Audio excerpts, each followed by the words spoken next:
Yo, we made it, man. We officially made it. Matt, what is going on, man? What's up? We have football. It's weird saying tonight because we record this Wednesday night, but tonight, when you guys are listening to this, we have football. Um, you just told me right before we went live here, 206 days. That seems way too long. We need to we'll go back on that and talk about how football needs to come back a lot quicker or extend longer or whatever it is. Yeah, what have we been doing in the meantime without football? 206 days, man. That's just since the Super Bowl too. Right. So, but man, we have 4 days of football tonight, Thursday night football, Friday night football. Obviously, Saturday's back with college football. Then we got a full slate on Sunday and Monday. Actually, 5 days of football. So, how about that? That's great.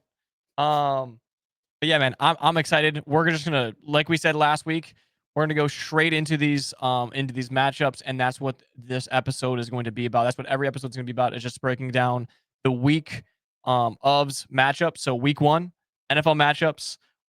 This week we have 10 out of 16, Matt, or we are consensus. Which means me and you picked 10 matchups out of the 16 for those of you guys. Last year we were about 75% on our consensus picks. That was with 3 of us. That was with me, you, and Fancy. So now this year it's just me and you.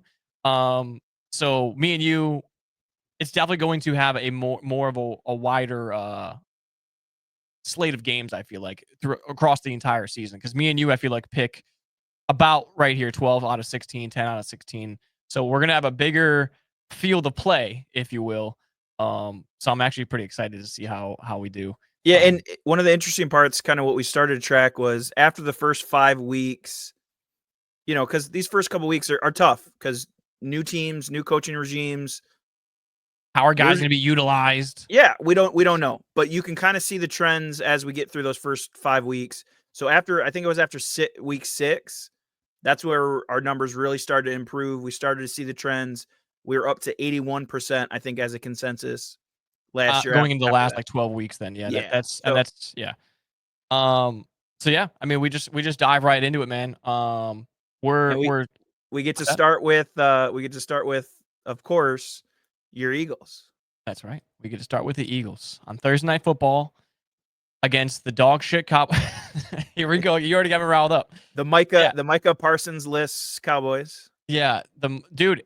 And last week, if you guys tuned in, what did I literally say about the Cowboys? Of they might be and you said, and it was a totally fair take last week, right? Not to derail this thing right off the rip, but there's no way they don't sign him. That's what you said. There's no way they don't sign him, and then they trade him, right? But yeah, as an Eagles fan, this is like a wet dream for us, right? We come off a Super Bowl year. We get the first matchup of the season. We get to play our most hated team in the entire world, and they get to come out and watch us hang the Super Bowl banner.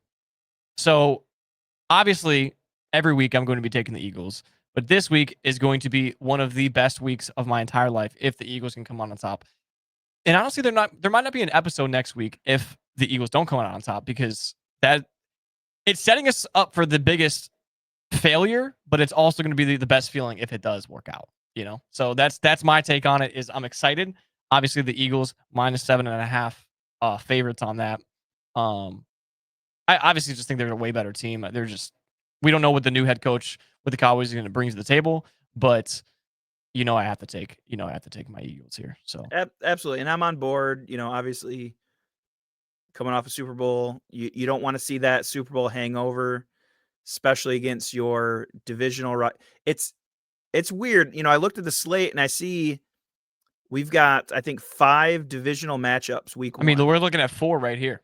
Yeah, and to me, that's so, I don't like that, because obviously week 1 we saw last year, Bengals included, weird stuff can happen. So they dropped the game to the Patriots last year for the Bengals.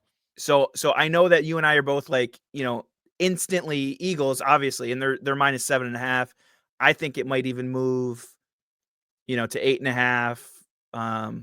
Who knows? But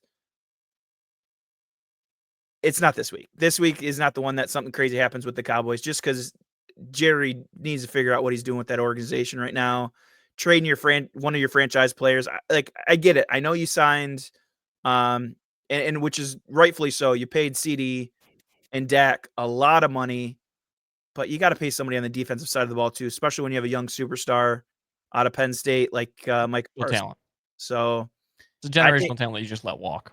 I think it's a weird move, but it's good for the Eagles because now they get to play their rival week 1, and they already have a high powered offense now without Micah Parsons. I think Yep. they're just gonna run them over. And they do it a week before the game. They did it Thursday last week, so it's like a week, 7 days before your first NFL matchup, and it's like, well, let's just get rid of our star defensive end, our star I'm defensive player. You know what? And I kind of like that because who knows if he's actually going to get enough reps in the Lions game.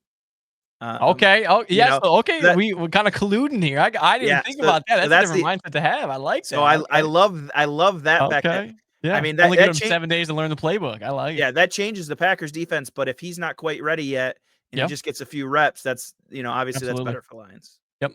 One last thing I want to say about that, about the Eagles, though. One thing that I do love is they will not be out for the banner. I don't know if you knew that or not, but the Eagles players will not be out for the banner ceremony.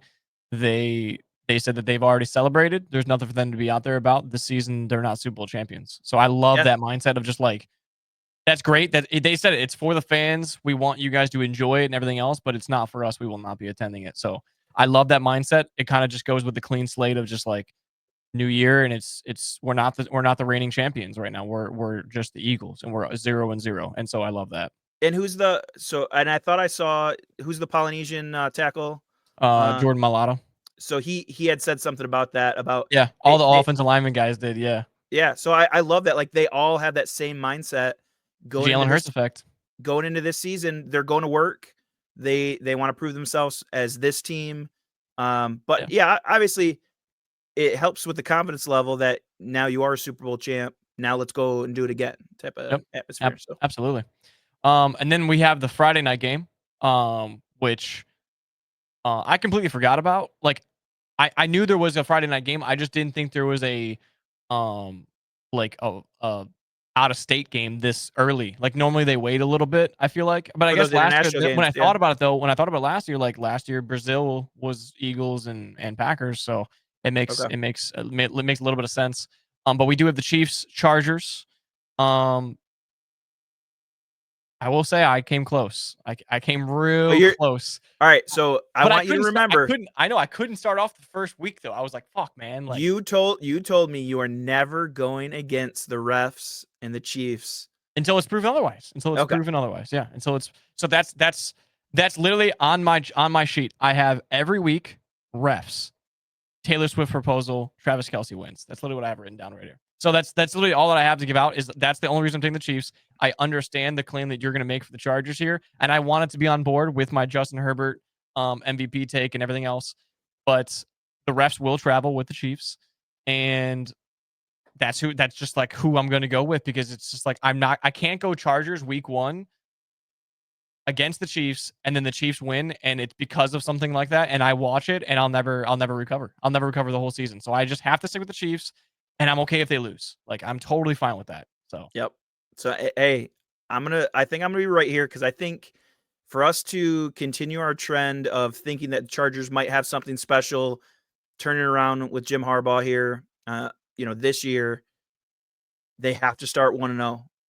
You really do. So, we saw it when the Lions got to play the Chiefs, came out and did something special. Yep. I think we can do that again here. I think the Chargers have that opportunity, especially there's a lot more that comes into a game like this. You're traveling internationally. It's a Friday, as your first game, Friday night game. I think a lot's going to go into this, and I think the Chargers can do something here. I'm excited. We talked about the pieces, last show. Talked about, obviously Justin Herbert putting together a good season this year. It's going to start against the Chiefs, right?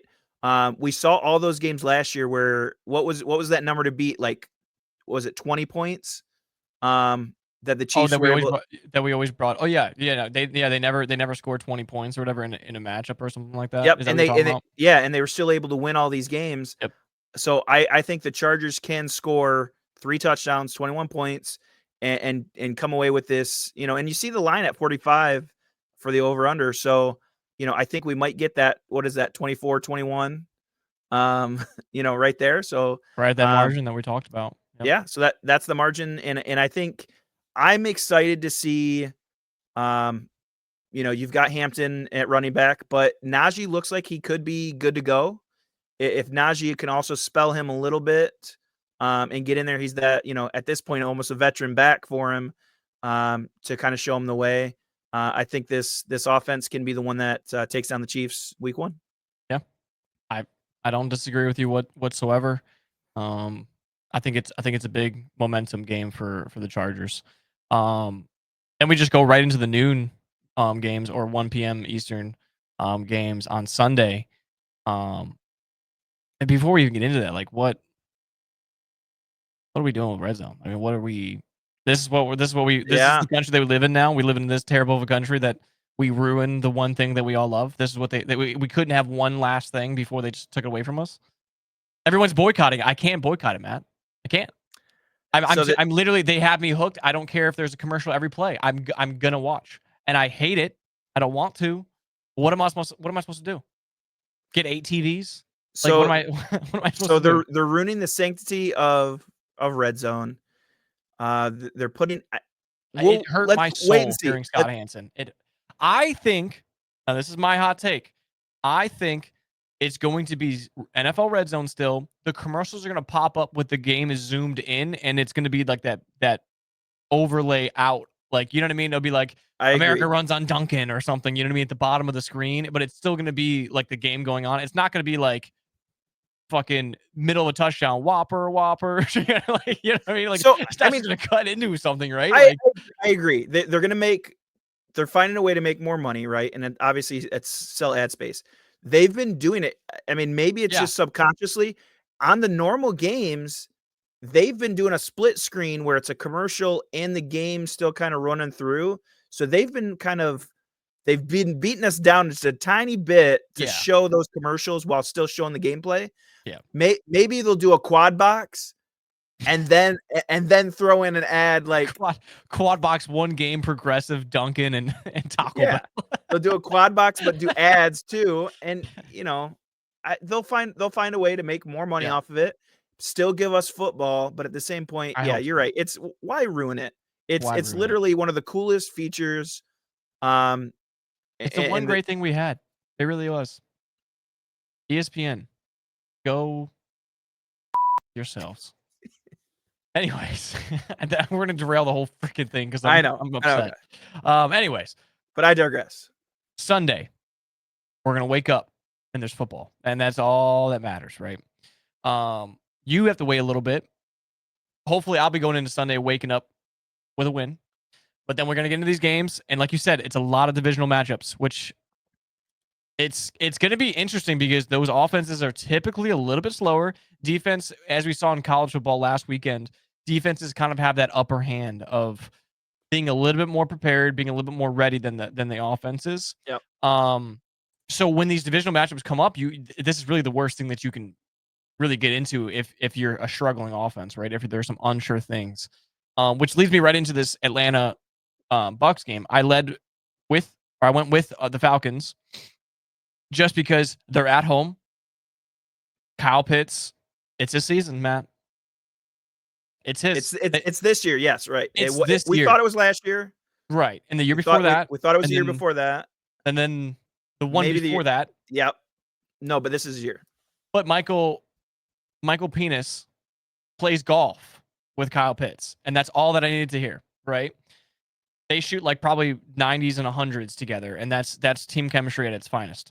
But no, in all reality, isn't Penix is a lefty, isn't he too? So he's got that little lefty swing to him. Yeah, it's perfect. They're meant to be. They're meant to be.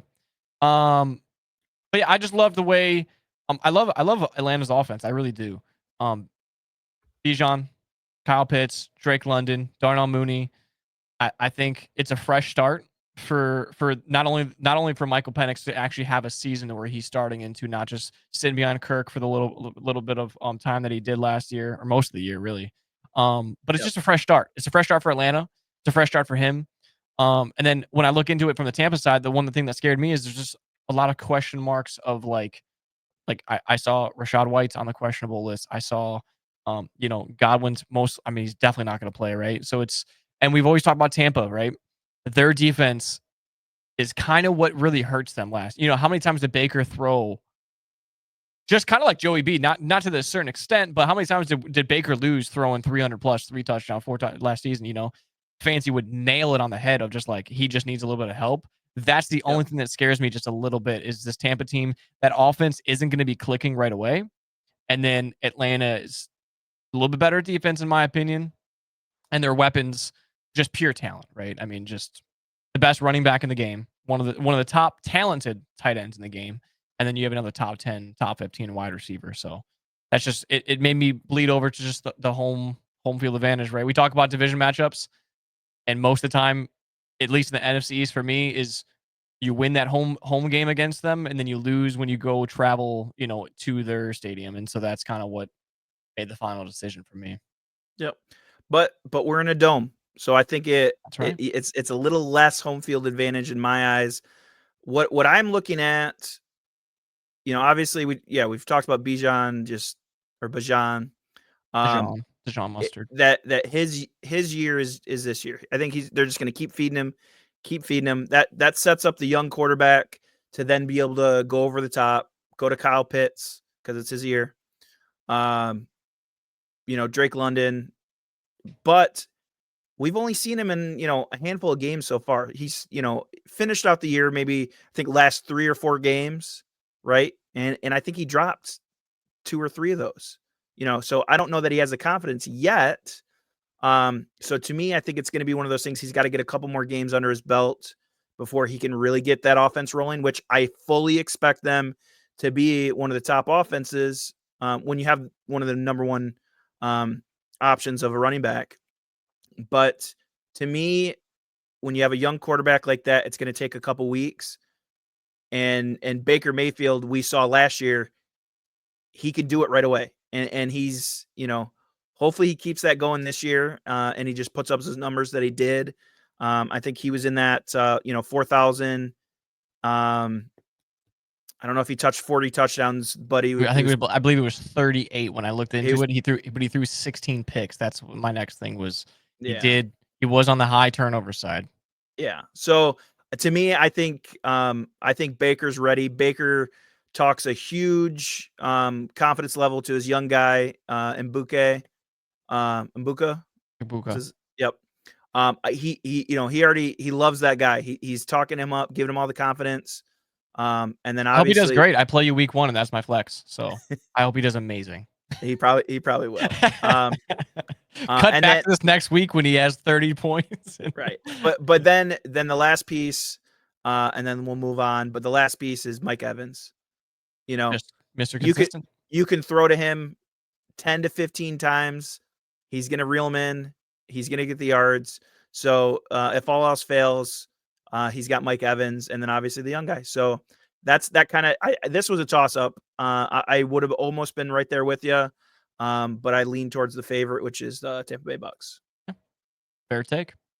And then we get into the next one, which is the Bengals at the Browns, which is our second consensus pick of the day, or of the week, I should say. I think this one's pretty clear. We hyped up Burrow and the Bengals, which just with everything that they have, right? I mean, Burrow and Chase, and even T. You know what I mean? It's just one of those where I think if I'm a betting man, which I am, I think I take the over in this. I think Joe Flacco and the Browns.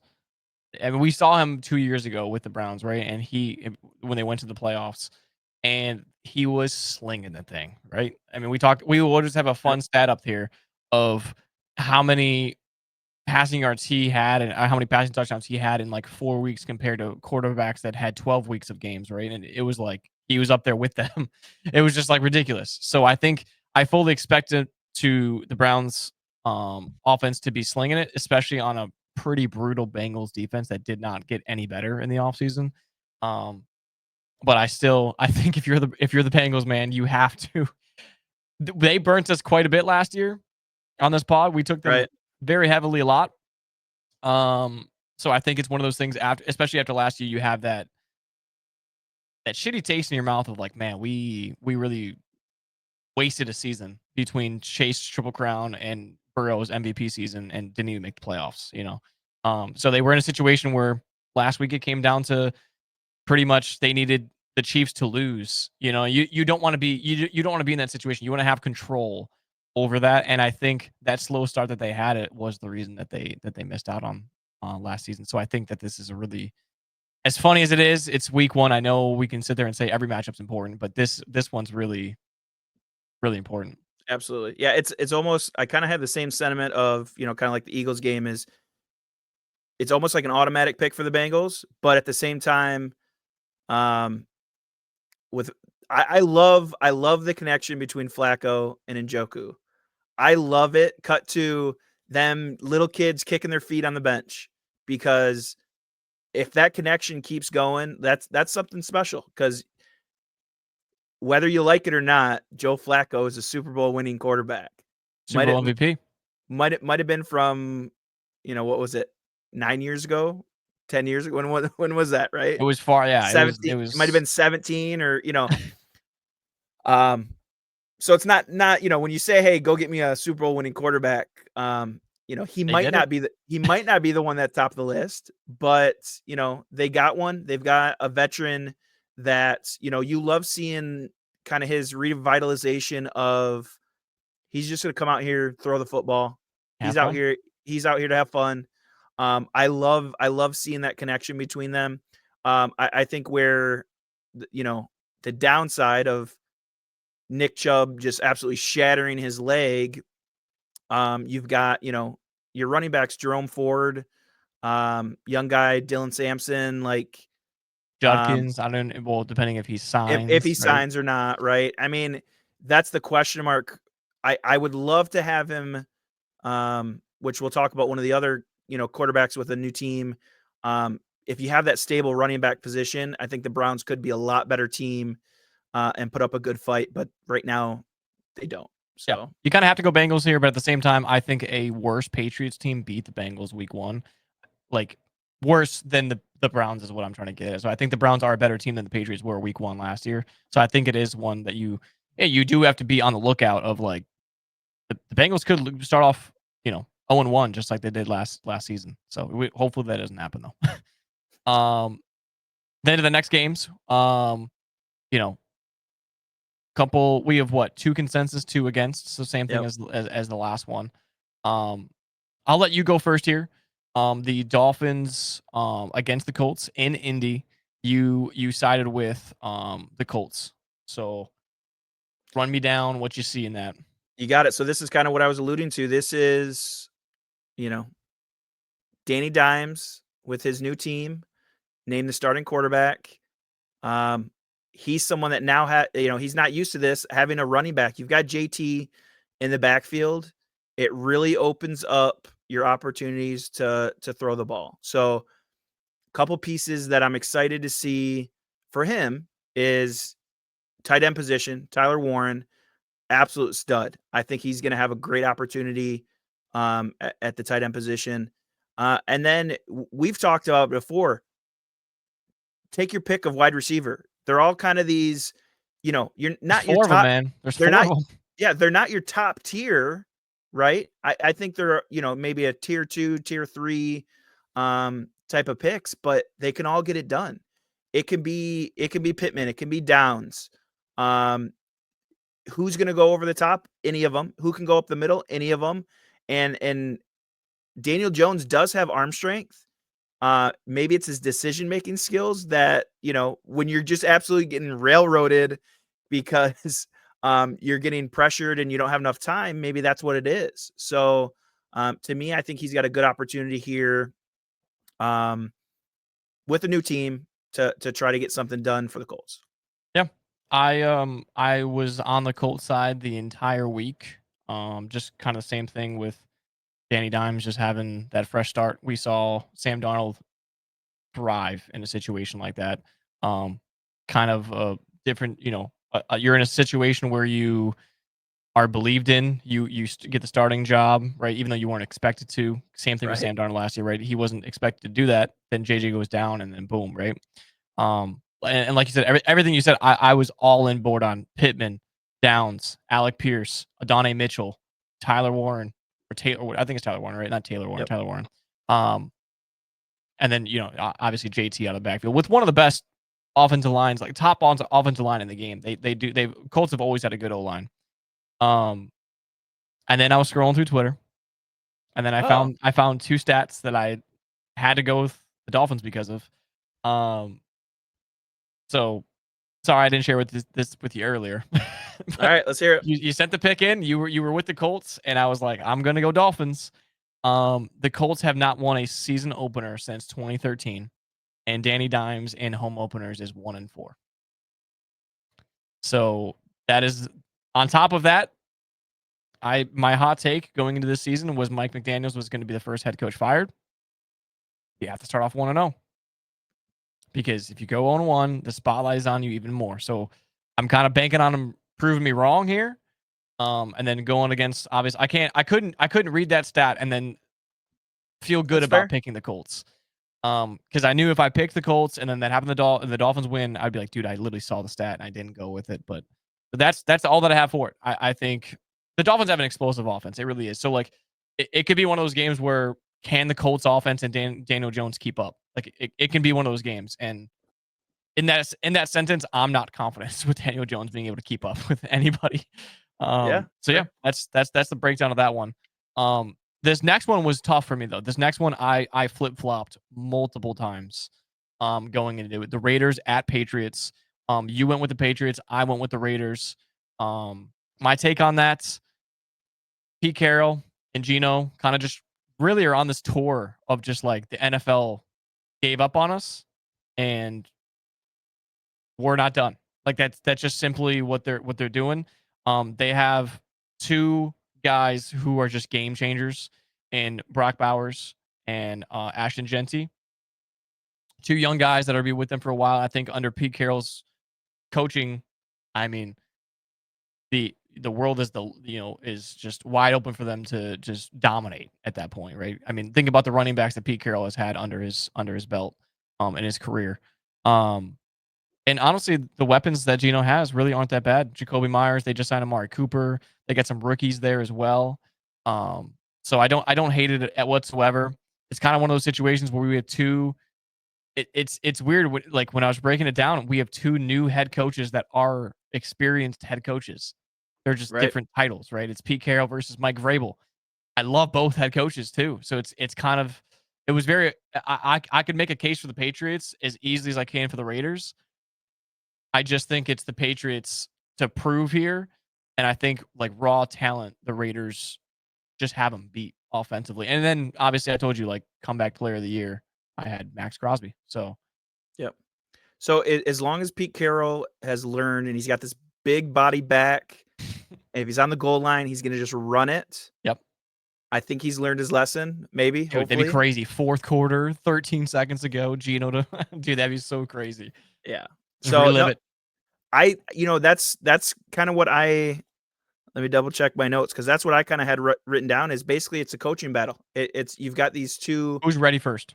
Yeah, you've got these two, and I think that's why this is going to be a good game. Is I'm excited for the Patriots to turn things around under Vrabel this season.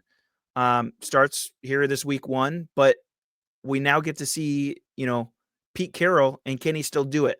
Obviously, when you think of someone, well, he's got to be 74, 75 now. Does he still have it? Right. And I think he is. I think he's a spry 74. I think he's, one of those mastermind type coaches.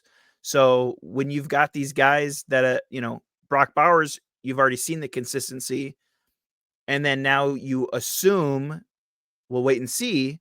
You've got Ashton Genty and what a powerhouse he was in college. If that translates, which we all think it will. But I just think Vrabel, I love the defensive mind, head coaching aspect of it. But then now you're bringing back McDaniels as your offensive coordinator. I think him and Drake May are just going to have a field day on proving that, offensively they can get things done. And so to me, that's just kind of what tipped it over.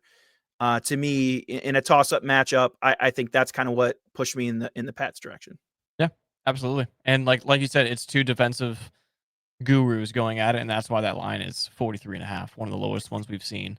Yep. Besides right below it, these two. Cardinals at the Saints. We both picked the Cardinals. I took -6.5 this week already. Because I just think if the Cardinals are going to live up to the hype of what they are, right? Marvin Harrison year 2, right? They're saying I think he gained 15, 20 pounds of muscle. The guy looks he looks like DK Metcalf right now. So wasn't happy with the rookie year that he had.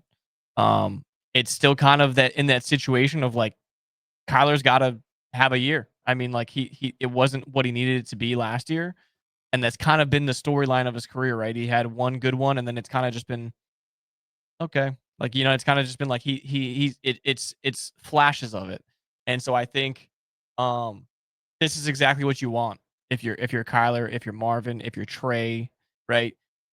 Layup matchup, get it done. Just belt to ass week 1 and just move on, right? You already talked about it. Saints new head coach coming from the Eagles, Kellen Moore, and Yep. but this is the Cardinals. This is a 1-0 start for them in what we think is going to be which is always a very competitive NFC West. So it's just a big layup win. Go in there, get the job done, get back home. That's just what it is. Like there's nothing fancy to it. Yeah. So to me, what I was looking at exactly, you hit it. Marvin Harrison. We saw him at 53% completion rate last year.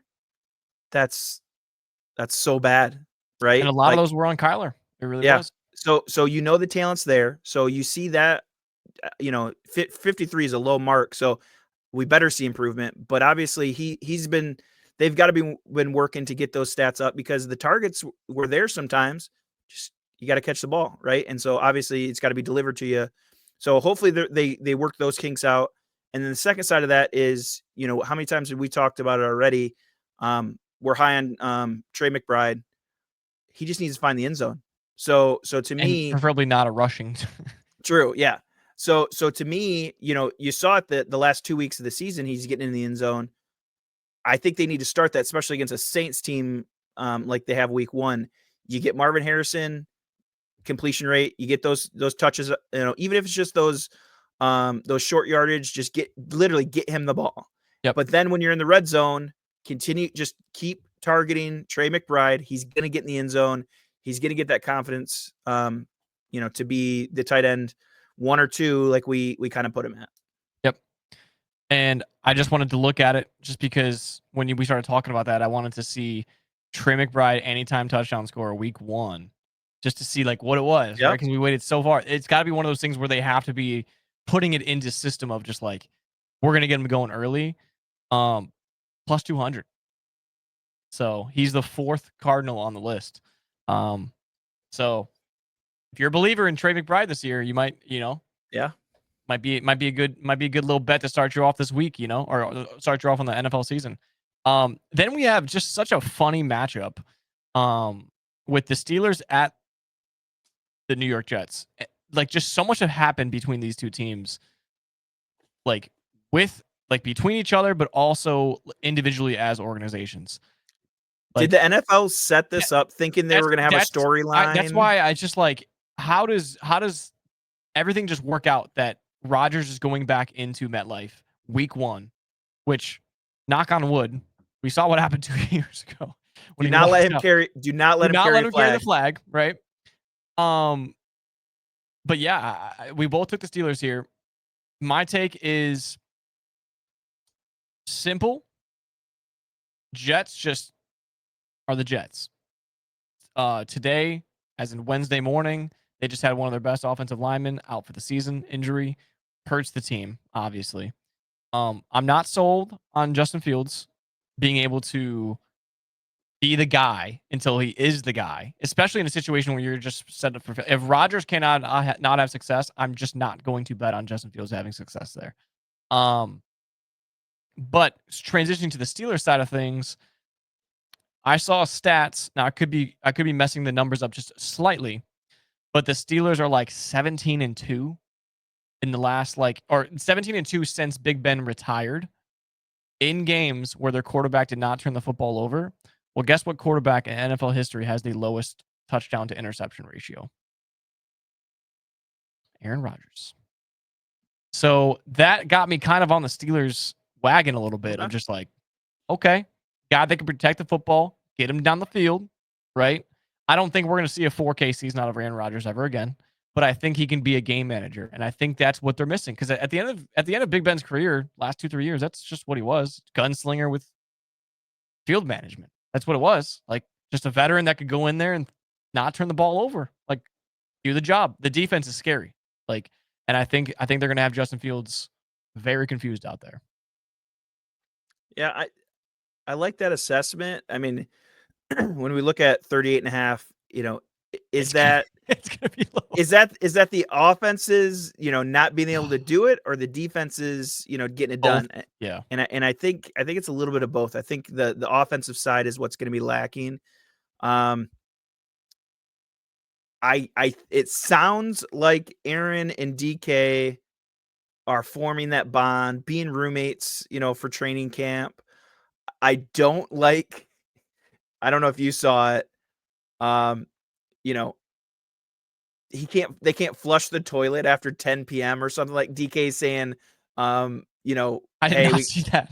Hey, we've got this, we kind of talked about it, and we're just not we're not flushing the toilet after 10 PM because it bothers each other or something. So basically that's DK saying Aaron Rodgers must have said, like, hey, don't fucking flush that toilet, I'm trying to sleep, or something. It's got to be something stupid like that. So are we gonna get that kind of diva mentality, or was it a funny? Yeah, or is he just, you see it with the Pat McAfee show.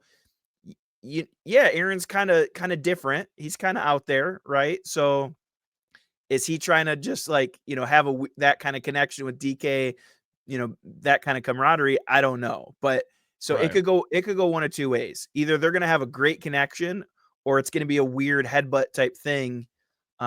If he finds a new target, if he starts throwing, to somebody else. So we'll see. I'm excited. I picked up DK in our league. So Yeah, we'll and see. we talked about it last year a lot. Rodgers and Russell Wilson still are some of the best deep ball throwers in the game. Like they just have that natural talent. They really do.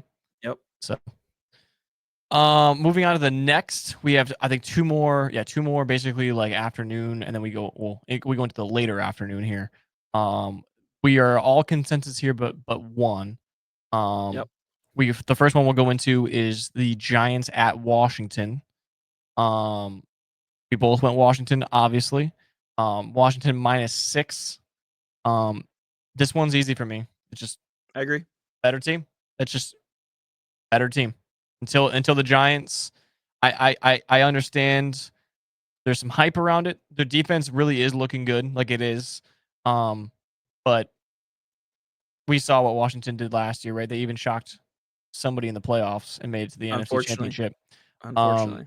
So this one's simple for me. It's just this is the better team at the moment, and until the Giants prove otherwise, this is an easy just go with the team that's favored.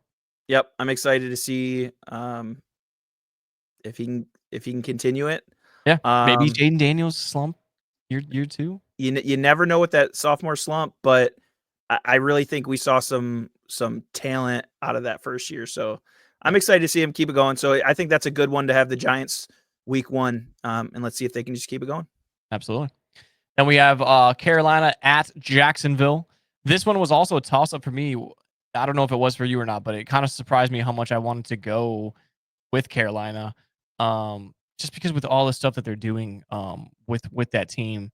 And I wanted to put the Duval on my board just to do. But I did think maybe I would be by myself on this pick. But I went with we looked at the Jags team 2 years ago, and they were the lead of the AFC South. If you remember that, they start off like 7-2, 8-2, whatever it was, and then they Yep. just this was still with Doug Peterson. They just blew it up. I don't know what we don't even know what happened. It just blew up. Right. But if you look at it, that that offense is still Trevor Lawrence, Etienne, Bigsby's the backup there. Brendan Strange, I talked about it last week.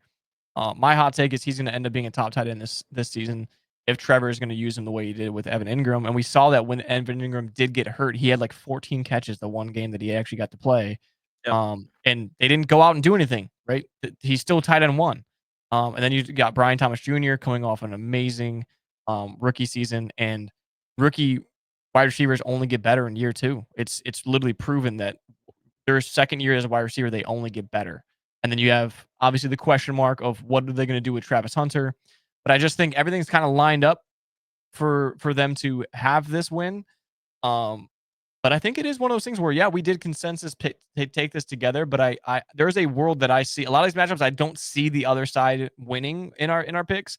Right. This is one where if the Panthers start off 1-0, I wouldn't be like, what? Like, I genuinely think the Panthers can come out with a lot more weapons that they jacked up on offense for Bryce. And we saw at the end of the season last year, Bryce looked good. So I went Jacksonville because that's where I was leaning more towards, but it really was a 50-50, even though it shows -3.5, -180 on the board. Like, it really is one that I think that could be a trap. Yeah. To me, you can't give Bryce the confidence, then take it away, then give him confidence, take it away. He's been through so much last season. So I'm more towards the side, kind of what you just talked about. Trevor Lawrence having a bounce back year. I think he's one of those guys that can throw for 4,000 yards again. And like you said, they kind of have that wild card, Travis Hunter rookie, in their offense. I think what they need to do is they need to decide, whether they're going to roll with ETN, or we saw some great games that take Bigsby in that position. So are they going to have a split back? Is it going to be a And the rookie committee? Tootin. They have a rookie running back they drafted, Tootin, who got a lot of reps and he looked good. So Yeah. it's Yeah. So to me, if they can actually solidify how they want to run that offense, I think you nailed it on the head. Where Trevor Lawrence can throw that ball to Strange, he can throw it. So I like them in this. Kind of like what you're saying. It's kind of a close matchup between these two cat teams. But I'm sticking with Trevor Lawrence getting it done. yeah. And then kind of another easier one for us. Both consensus Broncos in Denver against Tennessee. Lots to prove out of the Tennessee team, with Cam Ward. Rooting for him. Want him to be the guy there. I really do. I think it's a really tough matchup for them. Denver has a very tough defense, especially secondary. Pat Surtain, being you are very high on Pat Surtain. We love him here. Yep. But -8.5 tells you kind of everything you need to know about this. It's the highest spread that we've seen. So it's just Bo Nix and them got rolling last year, and I think it only gets better, especially their backfield getting better. J.K. Dobbins, R.J. Harvey. So it's the Broncos game to win, and I'd be very shocked in this one if Tennessee pulled it away in week one. Yep. I'm excited to see, Sean Payton is just, quarterback whisperer essentially. I love his play calls. I don't remember who I was listening to. Two quarterbacks, basically talking about those play calls. I'm sure it was Drew Brees and somebody else, but just talking about his play calls. It always fascinates me. I don't know if you've ever, I know we've talked about it before, but like Sean McVay and Kyle Shanahan, just how their play calls go. Same thing with Sean Payton. He's got this long verbiage of how he's running this play call. But for some reason, Bo Nix, I love the fact that he's able to figure this thing out. And it looks like that offense is going to, just pick it up now year two. And I feel like that offense was like a snowball down the hill. Like, it's not like it was like rolling a little bit. And then towards the end of the year, it was just flying down that hill. And so it was cool to see Bo Nix pick up on probably a really in-depth offense. It's not easy to go in Sean Payton's offense and just have success as a rookie, right? It's some of these guys go in there as veterans and cannot do it. And then honestly, a really fun matchup for me. This is one that I looked at and I was like, wow, this is going to be a good game. Another divisional matchup, NFC West. Seattle playing the 49ers in Seattle, which leads me right into why I picked Seattle. Obviously, 12th man, right? It's a very tough place to play in. 49ers know how to though. I mean, they play there once a year. But last episode I talked about Seattle Seahawks are my NFC West division winners. And I think you get that done. You prove to the league that you're doing it week 1, right? You don't want to start off 0-1 and then just chase back that division. So I went Seattle. They're going to start off 1-0. 49ers are banged up. I think 49ers make a run at it late. And I think it's going to be a little bit too late, but I think 49ers are really banged up. But I am excited to see what we get out of CMC week 1. Like, is it a 10 carry, or is it he's back and we're giving him the load again because we need it because we're banged up? You know, I'm really intrigued Yeah. to see how that plays out. Yeah, see, to me, if they're behind, you know, and you've decided already on scaling back his workload, now if Purdy's just throwing the ball, you have that stable position of Kittle. You know, I think that no matter what, that's the kind of constant is you've got Kittle that can excel, even if you got those wide receivers that are banged up. I think they're able to, you know, like you're saying, even if it's that late last drive, you've got your go-to Kittle. I think can score to win this game at the end. Yeah, I think we're both very big in terms of fantasy on George Kittle. I think he's going to as long as he can stay healthy, which he usually gets banged up for a couple games a year, but I can see 100+ catches going Kittle's way this year easily. Yep. And then our last 4, we'll have two of the prime times, obviously the Sunday night, Monday night. But the afternoon game for you, who are you taking in this one, Matt? Detroit against the Green Bay. Was this a toss up for you? No, did not have to think about it 1 second. You guys notice that little Lions thing behind him too? I mean, he's upgrading the setup and everything. Yep. I like it. We'll He's get getting confident. He's ready to go. We'll get the lighting figured out. Maybe we'll get another thing, you know, next to it. We'll see. But yeah, Lions. I mean, listen, I hate divisional matchup, you know, right out of the gate. But I'd rather play at Lambeau this first week than, you know, the last game of the season. So yeah, because that's really the last time you want to play. You know, play off on the line for both you and I mean, it's like I would take Green Bay in that game just because it's a tough place to play in. Absolutely. So hey, let's get it out of the way now. That's fine. Divisional matchup though, out of the gate is always interesting, and obviously, you know, the 2.5 point spread kind of indicates that. So to me, you know, that 3 points is normally the home field advantage. So I think NFL sees this as a toss up too. But you know, I'm excited to see this offense under, you know, new offensive coordinator. You know, you asked me that and it caught me off guard last week, but looking back into it, so John Morton, we talked about Sean Payton offense, right? He was their offensive coordinator for Denver last year. So when you're under that tree of Sean Payton, I think, you know, that gives me a lot of confidence. Honestly, that you saying that gives me, just you saying it already. I'm like, okay, I like that. Like some packages from them. I like it. Yeah. So I think the offense can obviously it's not quite the same, and it's tough. We'll talk about it in a sec with the Bears.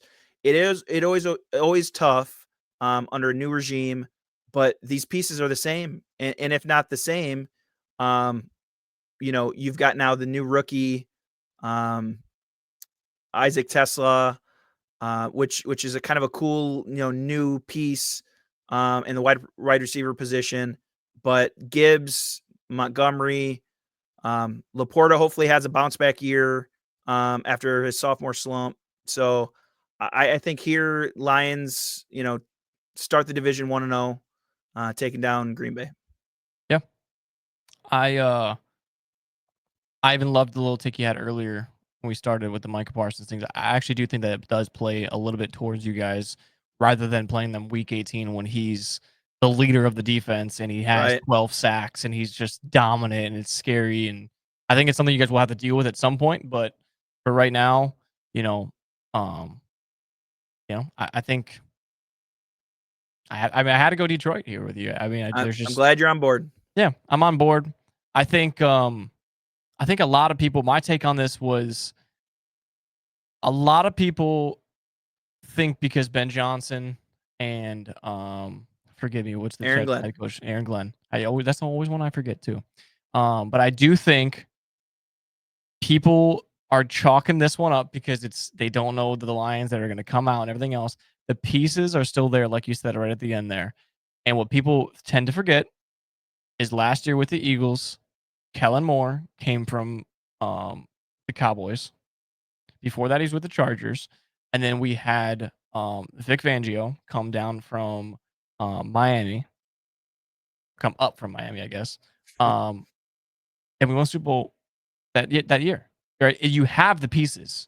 Yep. And I do trust Dan Campbell to, if he can already turn around Detroit of what it was versus what it is now, it's the culture, the entire culture of what has been drowning out. I don't have to explain this to you. Yep. If he can change that, I think he can do a pretty good job of grabbing an offensive coordinator and defensive coordinator to make up for the ones that he already grabbed and turn them into head coaches the way that they are now, right? So I have confidence in that. I understand why people don't. But I even have more confidence knowing that what you just said, it's your offensive coordinator branches down from the Sean Payton tree. So I'm not, that gives me more confidence in this matchup, and I hope that we both start off 1-0. Absolutely. The Rams game though, Rams at Texans. I did take -3 this week as well. I do like Rams -3. I am very concerned with what we're going to see out of the Houston offense. We were getting reports. Nick Chubb's not looking great. Is it the offensive line? It very well could be. But if they can't run the football, how are they going to have success passing the football? True. Like, I know that's a basic, like, no shit, Jake, but it's like, it is very true. It's like, Yeah, you might not have having weapons, but you're going to have, I mean, we saw it last year. They struggled because they had no offensive line and they just didn't really do, I think they actually got rid of one of their offensive linemen this offseason. So it's like, Joe Mixon out and Nick Chubb up to bat. It's like, I know Damian Pierce is still there and they got another guy like Woody something, whatever. But it's just like, I think the Texans are gonna be in store for a rough season if they don't get that figured out really quick. Their defense, though, on the other hand, I am sold on. Like we talked about last week, D'Amico Ryans does a very good job, and their defense has really turned around since he's been the head coach there. But he shocked us before. I mean, even when we had him down and out 2 years ago with his rookie, his rookie season with C.J. Stroud, with Will Anderson, we saw what they did, right? So, you can't really rule them out here, but I'm just going to go with Sean McVay at home, Matthew Stafford, Puka, Devontae Adams, Kyron Williams. I mean, I just love everything. Jared Verse, right? I just love everything they have to do with those packages. And so I take it easy here with the Rams. Yeah, not having Joe Mixon is a huge downgrade for the Texans. Yeah. You hope Nick Chubb can kind of step back into that role, come back from an injury. You don't know. So, I going into this, to me, it's longevity of Matthew Stafford. Can his back just hold up? Because literally he takes one more shot. And Have you seen all the memes that he's actually dead? Matthew Stafford's dead, and they like have you seen those? No. They like, it's obviously just a joke, but they're saying like they haven't seen Matthew Stafford around camp, so like he's just dead. And then when he showed back up, they said like it didn't look like him, and it's not him, it's a clone, and like he's gonna be terrible this season because it's not actually. I was like, dude, you guys are ridiculous. Like, you guys. That's funny. It's fair though. I mean, he's banged up, man. He's been banged up since he left Detroit. Yeah, absolutely. So, I think having Puka as your number one wide receiver now, that connection doesn't go away. They're gonna just Sean McVay finds any way possible, just like he did with Cooper Kupp. He finds any way possible to get him open. He's going to continue that. So, kind of what we talked about before. Kyron Williams is going to get in the end zone one way or another. He's got a nose for it. That no matter what, that's the consistency in that offense. And then obviously, as long as Matthew Stafford can stand up straight, he's going to chuck that ball to Puka somewhere on the field. So I'm sticking with the Rams here under that scenario of That offense just absolutely Yeah, and a if nice that chess piece with Devontae Adams, right? I mean, like true. he's still you can throw him the ball 10 times a game and he will get it 7 or 8 times. So it's like it's just another piece for Stafford if he can stand up straight, like you said. Yep. Yep. And then I mean, when you look at it though, we really are spoiled. We always make fun of the prime times, but let's just backtrack. Thursday night tonight, Cowboys Eagles, right? Even if the game's a shit show, it's a rivalry that people like to watch. Yep. It's voted on. They just like to watch it. Friday night, we have the Chargers Chiefs, another division game that people like to watch, and it should be a very good game to watch. Then we have Sunday night football, Ravens at Buffalo. Yeah. That's a AFC Championship matchup, right? And then Monday night, Vikings at Bears, another division that people are going to want. They want to see JJ. They want to see Caleb. They want to see. I mean, it's just like, so bravo to the NFL because I'll be complaining about week 7 when we have a fucking Jets versus the Browns on Sunday Night Football. But like, other than that, like right now, we're happy, right? Right. They did it right week 1. I like it. So just going into this matchup though, Baltimore at Buffalo. I took Baltimore. Matt, you took Buffalo. I'll say this before I get into my take.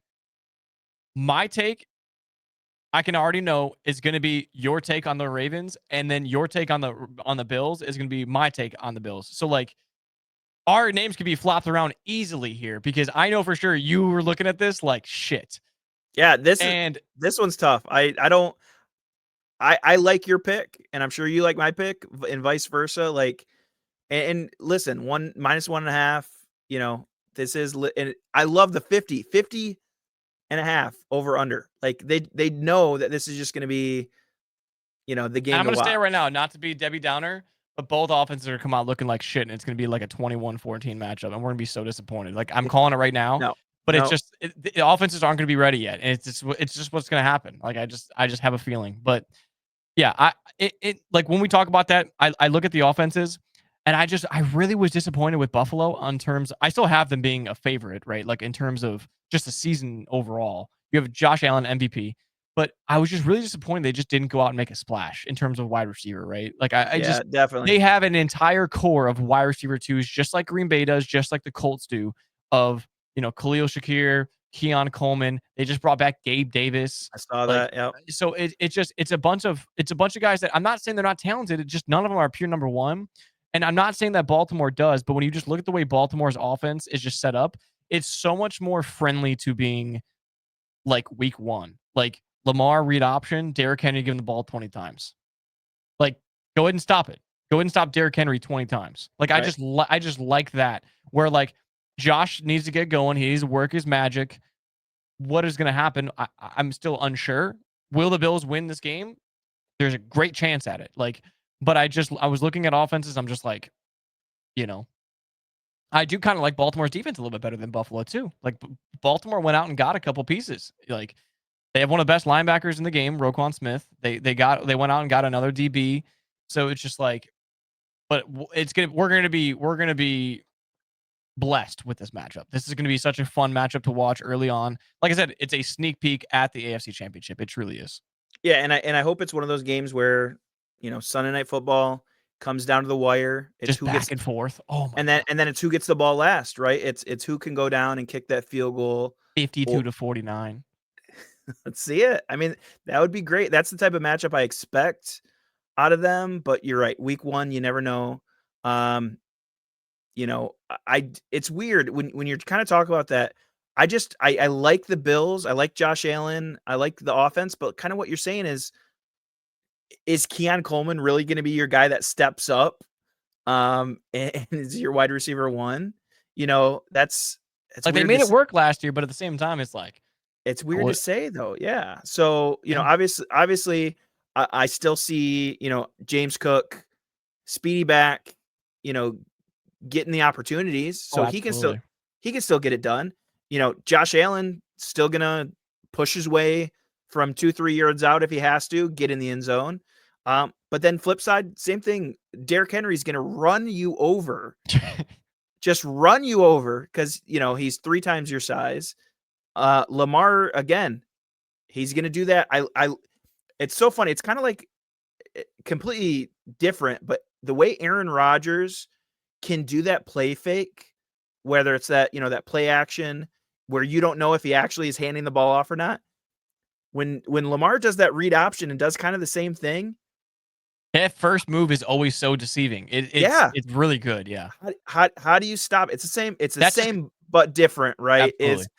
Is so you don't know if he's giving it, and then if he does, Derrick Henry's going to run you over, and if not, Lamar's just going to run it the He's other already way. past your linebacker. Yeah. Yeah, That's literally that was the only difference maker for me was just like, what guy can I bet on? And it's Henry and Lamar. Like that's what it is. It's like they can run that play 30 times and there's a good chance they can beat the Bills just because of that. Like if it becomes one of those games where the offenses are sloppy, I yeah, take Baltimore. That's just what it is, right? yep. And if both teams get hot, it's just gonna be fun to watch. That's just what it comes down to. But I do think the Bills have to have the hot offense game for them to like keep up with it because I don't know if they're a slow, you know, Yep. type of team. And then Monday Night Football, Vikings at the Bears. We both took the Vikings. I did lean a little bit. I thought maybe you would just because of Ben Johnson. But I still just I don't know. I need to this is gonna sound rude. This is the rudest take we have on this episode. All right, let's hear it. I don't think Caleb Williams is smart enough for Ben Johnson. I just don't like all I see being closer to the Chicago area is just how much he is failing. And then there's like a report of like, well, the last half of practice, it's like, yeah, sure, dude. When the defense was out there and he was on the sideline, yeah, he looked great. Like, you know what I mean? It's just like Yeah. I just everything that I read up on, everything that I see is just he cannot understand the reads. He just does not understand it. And I think about it like if he struggled like reading defense or reading defenses in a offense that was literally simplified for him with Matt Eberflus, like Ben Johnson is like a mad scientist and Eberflus is just like an assistant like at the front desk checking you in, right? Like it's just they're on two different playing fields. Right. And so it's like I really and I wanted myself to be wrong because I think it would be fun to see Caleb and DJ Moore and Dunze and Loveland and Komet the dual tight end. I mean, you have to be in love with that, like seeing a double tight end set like Love that's gonna be love used. love double tight end. Absolutely. So it's just like I want it to be good. I don't know. But then I see it too. Like I've been talking to Minnesota fans all week. Like what are we gonna see out of JJ? Like because when you talk about head coaching, like well, we don't know about Ben Johnson as a head coach, but you talk about coaching, Right. both teams are going to be coached very well. Like that's just what it comes down to. But so I had to just go with like a team that's just been they just have the foundation down, I guess. Until Caleb like proves me wrong because the last half he just did not impress me. He just did after that Washington game when their DB did that and they lost. I think the Bears have just been a completely different team. And kind of like what you're saying, like if Caleb Williams does get it and he does implement Ben Johnson's offense, I think the Bears have a great opportunity for success with all those weapons he's got. So, Because I do think if he gets it, it's a hot take, but I do think he's more talented throwing the football than Jared Goff is. Like I think Jared Goff's a field general. Like he's just done with the duty, he does it.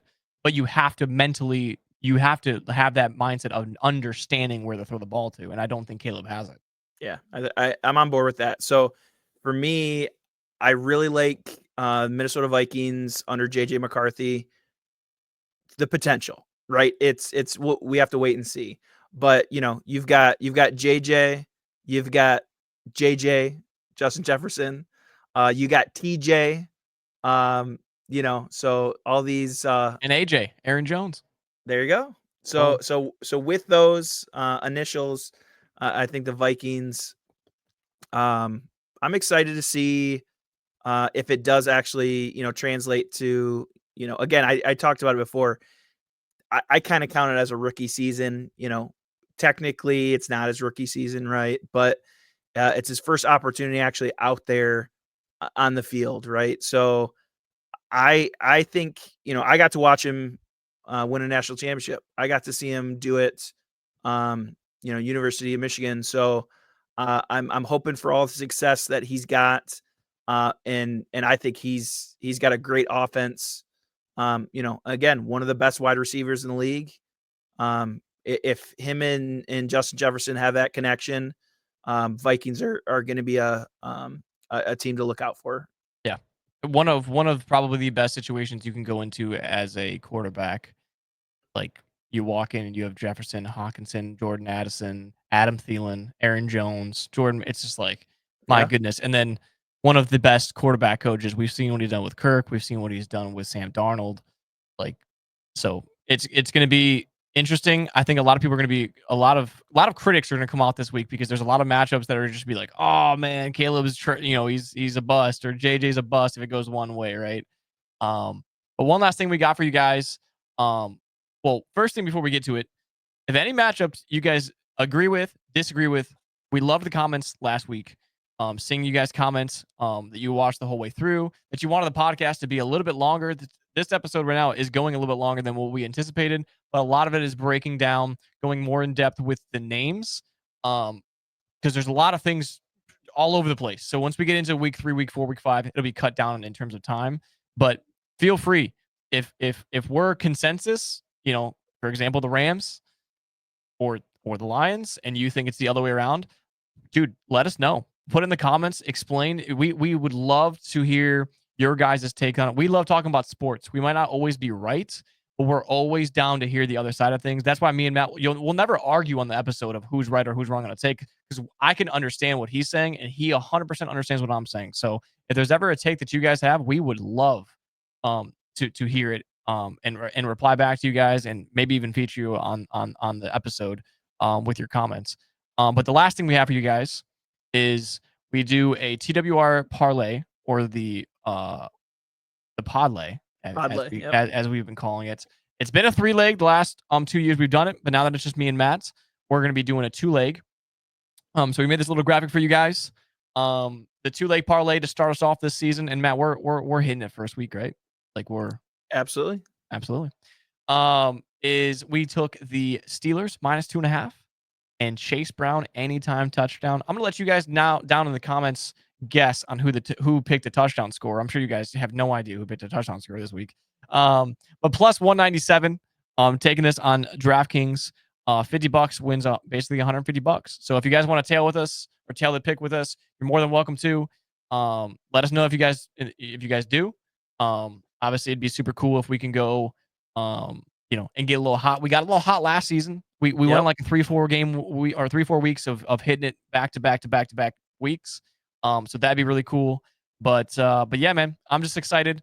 Before we get out of here, Matt, I got one question for you. Tonight, Eagles, Cowboys, B-dubs. Maybe we can get a sponsor. Buy one, get one wings. Buy 10, get 10 free. Sounds good. What are we like? What's the order? Like, what do we get? So I know they're known for wings, but I normally go for the Buffalo Ranch wrap.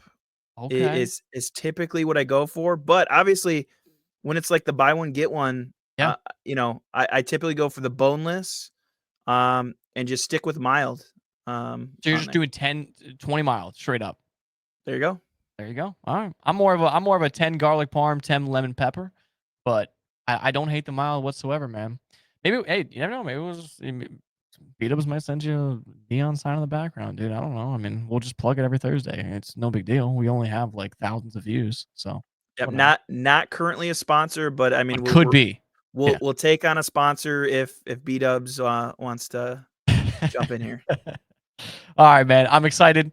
We're excited. Football's back. Thank you guys for watching, and we'll see you guys next week. See ya. Later.